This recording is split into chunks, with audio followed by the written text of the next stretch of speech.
रामायण में मेघनाद का किरदार बहुत ही स्ट्रॉन्ग और शक्तिशाली किरदार है।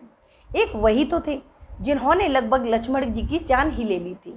वो तो हनुमान जी थे जिनकी वजह से लक्ष्मण जी बच पाए। तो ऐसे में मेघनाद को जब लक्ष्मण जी ने वध कर डाला तो ये खबर मेघनाद की पत्नी सुलोचना तक पहुंची।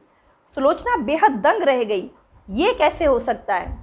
ऐसा कौन पैदा हो गया जो मेरे पति को मार सके? सुलोचना ने उनसे मिलने की इच्छा जाहिर की। वो कहने लगी, मैं उन्हें देखना चाहती हूँ। वो कौन है जिसने मेरे पति को मार डाला? जब वह उनसे मिलने पहुंची, राम जी और लक्ष्मण जी ने उन्हें हाथ जोड़कर नमन किया। फिर आमने सामने खड़े होकर कुछ देर तक बात की।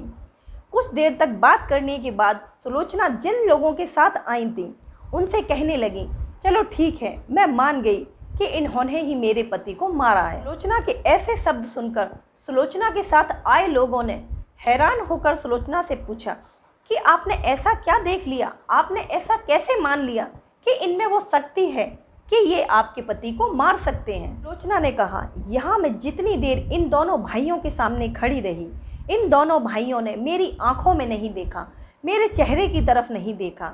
इन दोनों भाइयों की नज़रें मेरे चरणों पर पड़ी रही। जिस व्यक्ति का चरित्र इतना ऊंचा है वो कुछ भी कर सकता है। चरित्र में बहुत शक्ति होती है। अगर आपका चरित्र श्रेष्ठ है, उत्तम है, तो आप सब कुछ जीत सकते हो। हमारे सनातन धर्म में यह माना जाता है कि कोई महिला जो किसी और की पत्नी है वो आपके लिए माँ समान होनी चाहिए, और किसी और का अर्जित किया हुआ धन वो आपके लिए मिट्टी समान होना चाहिए। हमारे सनातन धर्म में यह माना जाता है कि कोई महिला जो किसी और की पत्नी है वो आपके लिए माँ समान होनी चाहिए, और किसी और का अर्जित किया हुआ धन वो आपके लिए मिट्टी समान होना चाहिए।